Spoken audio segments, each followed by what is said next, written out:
প্রিয় নবম শ্রেণীর ছাত্রছাত্রীরা এডুকেয়ার স্টাডি সেন্টার চ্যানেলে তোমাদের স্বাগত। তোমরা যারা অঙ্ক সাবজেক্ট নিয়ে দুশ্চিন্তায় রয়েছো তাদের জন্য এই ভিডিওটি, কেননা আজ আলোচনা করব তোমাদের সেকেন্ড ইউনিট টেস্ট পরীক্ষায় চূড়ান্ত সফলতা অর্জনের জন্য অঙ্ক সাবজেক্টের অধ্যায় ভিত্তিক সবথেকে নিখুঁত ও বেস্ট সাজেশন নিয়ে। আজকের ভিডিওতে আমি তোমাদের অঙ্ক সাবজেক্টের পাটিগণিত, বীজগণিত, সম্পাদ্য, উপপাদ্য ও রাশিবিজ্ঞান থেকে এমন গোপন অঙ্ক বলে দেব যেগুলি থেকেই তোমাদের পরীক্ষায় কমন আসবেই। তাই অঙ্ক সাবজেক্টে 40-এ 40 পেতে চাইলে এই ভিডিওটি তোমার কাছে ব্রহ্মাস্ত্র। তোমরা অঙ্ক বই ও পেন বার করো এবং আমি যে অঙ্কগুলি বলে দিচ্ছি প্রতিটি অঙ্ক দাগিয়ে আজকের মধ্যে রেডি করে নাও, তাহলে অঙ্ক সাবজেক্ট নিয়ে তোমাদের আর কোনো দুশ্চিন্তা থাকবে না। শুরু করছি আজকের আলোচনা। তবে শুরু করার আগে যারা এখনো আমার চ্যানেলটিকে সাবস্ক্রাইব করোনি, এক্ষুনি চ্যানেলটিকে সাবস্ক্রাইব করে দাও এবং ভিডিওটি তোমার বন্ধুদের মধ্যে শেয়ার করে দাও। প্রথমে তোমরা অঙ্ক সাবজেক্টের সেকেন্ড ইউনিট টেস্ট পরীক্ষার সিলেবাসটি দেখে নাও। তোমাদের পরীক্ষা শুরু হবে 9 অধ্যায় থেকে, অর্থাৎ ভেদক ও মধ্যবিন্দু সংক্রান্ত উপপাদ্য, 10 অধ্যায় লাভ ক্ষতি, 11 অধ্যায় রাশিবিজ্ঞান, 12 অধ্যায় ক্ষেত্রফল সংক্রান্ত উপপাদ্য, এছাড়া 13, 14, 15, 16, 17 এবং 18 অধ্যায় বৃত্তের ক্ষেত্রফল। এই পর্যন্ত তোমাদের সেকেন্ড ইউনিট টেস্ট পরীক্ষা হবে। আজকের ভিডিওতে আমি তোমাদের জন্য অধ্যায় ভিত্তিক এমন গুরুত্বপূর্ণ অর্থাৎ এমন গোপন অঙ্ক বলে দেব যে অঙ্কগুলি থেকেই তোমাদের পরীক্ষায় কমন আসবেই। তোমরা 123 পেজ লেসন 9 ভেদক ও মধ্যবিন্দু সংক্রান্ত উপপাদ্য এই অধ্যায়টি বার করো। এবার চলে এসো উপপাদ্য নম্বর 20 পেজ নম্বর 124। এই উপপাদ্যটি খুবই গুরুত্বপূর্ণ। এবার বার করো পেজ নম্বর 127। এই উপপাদ্যটি তোমরা খুব ভালোভাবে দেখে যাবে। নেক্সট পেজ নম্বর 128 প্রয়োগ নম্বর 7 মোস্ট ইম্পর্টেন্স। এরপর তোমরা চলে এসো 130 নম্বর পেজ উপপাদ্য নম্বর 22 22 নম্বর উপপাদ্যটিও খুবই গুরুত্বপূর্ণ। এরপর তোমরা চলে এসো 132 নম্বর পেজ দাগ নম্বর 15। এখানে বেশ কিছু এমসিকিউ প্রশ্ন রয়েছে। এই এমসিকিউ প্রশ্নগুলি খুব ভালোভাবে প্র্যাকটিস করে যাও, কেননা একটি এমসিকিউ প্রশ্ন এখান থেকে আসার সম্ভাবনা কার্যত নিশ্চিত। এবার চলে এসো পাটিগণিত বা লেসন 10 লাভ ও ক্ষতি। চলে এসো 145 নম্বর পেজ, কষে দেখি 10.1। এই একের ছকটি খুব ভালোভাবে প্র্যাকটিস করবে। শর্ট প্রশ্নের জন্য এই ছকটি খুবই গুরুত্বপূর্ণ। এরপর তোমরা 146 নম্বর পেজে চলে এসো 11 নম্বর প্রশ্নটি মোস্ট ইম্পর্টেন্স। এছাড়া তোমরা 5, 6 এবং 9 এর প্রশ্নটি দেখে যাবে।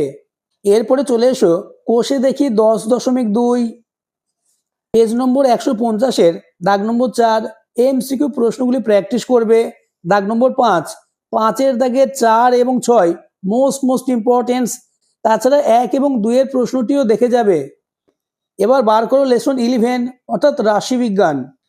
তোমরা 162 নম্বর পেজের দাগ নম্বর 8 এই এমসিকিউ প্রশ্নগুলি দেখে যাবে। এবার বার করো 171 নম্বর পেজ প্রশ্ন নম্বর 6। রাশিবিজ্ঞান থেকে 6 দাগে প্রশ্নটি খুবই গুরুত্বপূর্ণ, তাই খুব ভালোভাবে এই অঙ্কটি প্র্যাকটিস করে নাও। 172 পেজে চলে এসো 9 প্রশ্ন, 10 এবং 11 এই 4টে রাশিবিজ্ঞানের প্রশ্ন থেকে একটি অঙ্ক তোমাদের পরীক্ষায় আসবেই। তাই যাদের এখনো এই অঙ্কগুলি রেডি নেই, আজ থেকেই প্রতিটি অঙ্ক প্র্যাকটিস করতে শুরু করে দাও। এছাড়া তোমরা 173 নম্বর পেজের 14 দাগের এমসিকিউ প্রশ্নগুলি অতি যত্ন সহকারে প্র্যাকটিস করে যাবে। এই প্রশ্নগুলি থেকেই তোমাদের শর্ট কোশ্চেন থাকবে। এবার চলে এসো 178 নম্বর পেজ উপপাদ্য 23 যে সকল সামুদ্রিক একই ভূমি ও একই সমান্তরাল সরলরেখার যুগলের মধ্যে অবস্থিত তাদের ক্ষেত্রফল সমান। এই উপপাদ্যটি মোস্ট ইম্পর্টেন্স। ওয়েস্ট বেঙ্গলের 90% স্কুলে এই উপপাদ্যটি আসার সম্ভাবনা কার্যত নিশ্চিত। এছাড়া 182 নম্বর পেজ উপপাদ্য নম্বর 24। এবার বার করো 186 নম্বর পেজ উপপাদ্য নম্বর 25 মোস্ট ইম্পর্টেন্স। 188 নম্বর পেজ প্রয়োগ নম্বর 8 এই প্রয়োগটিও অতীব গুরুত্বপূর্ণ। 189 নম্বর পেজের প্রয়োগ নম্বর 11 এটিও দেখে যাবে, খুবই গুরুত্বপূর্ণ। আমি তোমাদের জন্য যে অঙ্কগুলি বলে দিচ্ছি এর বাইরে তোমাদের পরীক্ষায় আসবে না। তাই অঙ্ক সাবজেক্টে 40-এ 40 পেতে চাইলে প্রতিটি অঙ্ক আজ থেকে প্র্যাকটিস করতে শুরু করে দাও। আর চ্যানেলে নতুন হয়ে থাকলে চ্যানেলটিকে সাবস্ক্রাইব করে দেবে এবং ভিডিওটি তোমার বন্ধুদের মধ্যে শেয়ার করে দেবে। এবার চলে এসো লেসন 13 সম্পাদ্য। 197 নম্বর পেজ, কোষে দেখি 13 লেসন থেকে 2-এর সম্পাদ্যটি দেখে যাবে।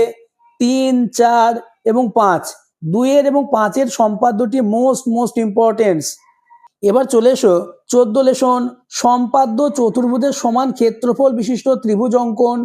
কোষে দেখি 14 থেকে তোমরা 2-এর সম্পাদ্যটি প্র্যাকটিস করে যাবে। এবার চলে এসো লেসন 15 ত্রিভুজ ও চতুর্ভুজের পরিসীমা ও ক্ষেত্রফল। এই অধ্যায়ের 212 নম্বর পেজের প্রশ্ন নম্বর 24 এবং 25 এই দুটি খুব ভালোভাবে প্র্যাকটিস করে নেবে। এবার বার করো কোষে দেখি 15.1 পেজ নম্বর 220, 20 নম্বর পেজের 3 নম্বর প্রশ্ন খুবই গুরুত্বপূর্ণ। নেক্সট প্রশ্ন নম্বর 8, প্রশ্ন নম্বর 9, 12 এবং 17 এই প্রশ্নগুলি অতীব গুরুত্বপূর্ণ। এছাড়া 9-এর দাগে এমসিকিউ প্রশ্নগুলি তোমরা ভালোভাবে প্র্যাকটিস করে যাবে। এবার চলে এসো কোষে দেখি 15.2 পেজ নম্বর 222 পেজের 6-এর দাগের অঙ্কটি খুবই গুরুত্বপূর্ণ। 223 পেজের 7 নম্বর প্রশ্ন এবং 14 নম্বর প্রশ্ন। চলে এসো 224 পেজের 21-এর এমসিকিউ এবং 22-এর দাগে 1, 4 এবং 5। এবার বার করো কোষে দেখি 15.3 এই অধ্যায়ের 5, 7, 8 এবং 10-এর অঙ্কগুলি মোস্ট ইম্পর্টেন্স।